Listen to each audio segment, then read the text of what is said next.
माननीय अटल बिहारी वाजपेयी जी की कविता है, क्या हार में क्या जीत में, क्या हार में क्या जीत में, किंचित नहीं भयभीत में, कर्तव्य पथ पर जो लड़ा यह भी सही वह भी सही, वरदान नहीं मांगूंगा हो कुछ पर हार नहीं मानूंगा, हो कुछ पर हार नहीं मानूंगा। आखिरकार इलाहाबाद विश्वविद्यालय के छात्र छात्राओं ने वरदान नहीं मांगा, विश्वविद्यालय प्रशासन ने स्वयं ही ऑनलाइन परीक्षाओं को निरस्त कर दिया। एक बहुत हर्षोल्लास का माहौल था। कैंपस में देख रहे थे, यानी कि जो व्हाट्सएप के ग्रुप्स हैं, जो सोशल मीडिया के प्लेटफॉर्म हैं, पूरे के पूरे विश्वविद्यालय के छात्र, लगभग 90% जो छात्र थे, वो बहुत ही खुशियाँ मना रहे थे। लेकिन इसी बीच में आपसे कुछ बातें करने आया हूँ। वो शायद आपकी खुशियों में कुछ रोड़ा बने, लेकिन आप इसको बहुत ही दृढ़ता के साथ सोचिएगा। और अब आपके लिए सबसे बड़ा युद्ध होने वाला है, यानी कि जो एलिमिनेटर और जो क्वालिफायर मुकाबले होते हैं, वो सारे मुकाबले अब आप जीत चुके हैं। बिना लड़ाई लड़े हुए आप नॉकआउट में पहुंच चुके हैं। अब यहाँ से करो या मरो की स्थिति है। करो या मरो का मतलब ये है, अब आपके लिए इलाहाबाद विश्वविद्यालय 1 जनवरी से खुल रहा है। 1 जनवरी से खुलने का मतलब ये है, विश्वविद्यालय 3 महीने लगभग संचालित होगा ऑफलाइन। 60% सिलेबस है। अब आपकी जो परीक्षाएं होंगी वार्षिक, वो किसी भी हाल में ऑनलाइन नहीं होने वाली हैं। ऑनलाइन नहीं होने का मतलब ये है कि अब एन केन प्रकारेण आपको परीक्षाओं को ऑफलाइन देना ही होगा। कोरोना का कोई बहाना नहीं चलेगा। विश्वविद्यालय अगर खुलेगा तो अपनी परीक्षाएं वो ऑफलाइन ही संचालित करवाएगा।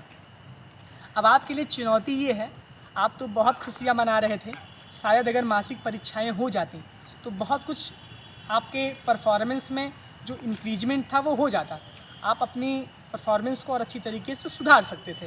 लेकिन जब परीक्षाएं ऑफलाइन होती हैं, तब आपके लिए चुनौतियां कई गुना ज़्यादा बढ़ जाती हैं। यानी कि आपको देखना रहता है इलाहाबाद विश्वविद्यालय के जो पिछले साल के जो कई वर्षों के जो रिजल्ट हैं, उसके आधार पे जो आपकी धारणाएं बनी हुई हैं। आप यहाँ पे आने के पहले ही आपको यहाँ पे बताया गया था कि इलाहाबाद विश्वविद्यालय में जो कॉपियाँ चेक होती हैं, बहुत ही खतरनाक तरीके से चेक होती हैं, मार्क्स बहुत कम आते हैं। ये धारणाएँ आप अपनी मेंटलिटी में शायद बैठा के रखे भी होंगे। बहुत सारे सवाल छात्र पूछते भी हैं, किस तरीके से हम अच्छा नंबर पाएँ। अब तो आप सारे मैच जीत चुके हैं, अब आप फाइनल में पहुंच गए हैं। और फाइनल की तैयारी अगर आप इस तरीके से नहीं करेंगे, जिसमें आप अपना सर्वश्रेष्ठ प्रदर्शन अगर नहीं दे पाएंगे, तो समस्या आपके लिए खुद ही उत्पन्न हो जाएगी। सबसे बड़ी समस्या यहाँ पर ये है, जो सबसे ज़्यादा चिंता का सबब जो तृतीय वर्ष के जो छात्र छात्राएँ हैं, उनके लिए अब आ चुका है। यानी कि आपके लिए खतरे की घंटी और आपकी उल्टी गिनती अब शुरू हो चुकी है। अगर यहाँ से आप सीरियस नहीं हुए, यहाँ से आप अपने भविष्य को लेकर चिंतित नहीं हुए, यहाँ से आप इलाहाबाद विश्वविद्यालय के तृतीय वर्ष के सिलेबस को लेकर चिंतित अगर आप नहीं हुए, तब आप अपने ऊपर खुद ही अपने पैर में कुल्हाड़ी मार रहे हैं। यानी कि आपके पिछले 2 वर्षों का रिजल्ट, आपने प्रमोट हुआ है, आप प्रमोशन आपका हुआ है, तो जो पिछले 2 वर्षों का रिजल्ट है वो इसी तृतीय वर्ष पर ही निर्भर करता है। और जो छात्र द्वितीय वर्ष में है, वो भी बहुत खुशियाँ न मनाइए, तैयारी करना शुरू कर दीजिए। यानी कि जो आपका फर्स्ट ईयर का जो रिजल्ट है, वो सेकेंड ईयर के ही बेस पे मिलेगा।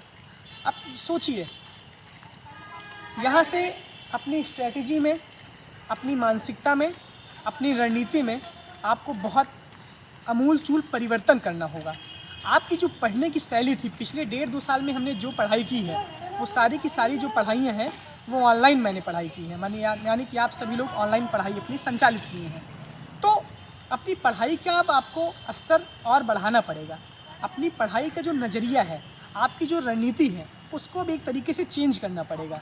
आप जितने लापरवाह दिख रहे थे, अब वो लापरवाही छोड़ करके आप अपने कार्य के प्रति सीरियस हो जाइए। यानी कि खूब अच्छी तरीके से आप पढ़िए। अब राइटिंग स्किल को आप मेंटेन करिए। एक वीडियो मैं इस पर बनाऊँगा आगे, जिस पे मैं आपको बताऊँगा कि ऑफलाइन परीक्षाओं की तैयारी के लिए हम किस तरीके की रणनीति बनाएं।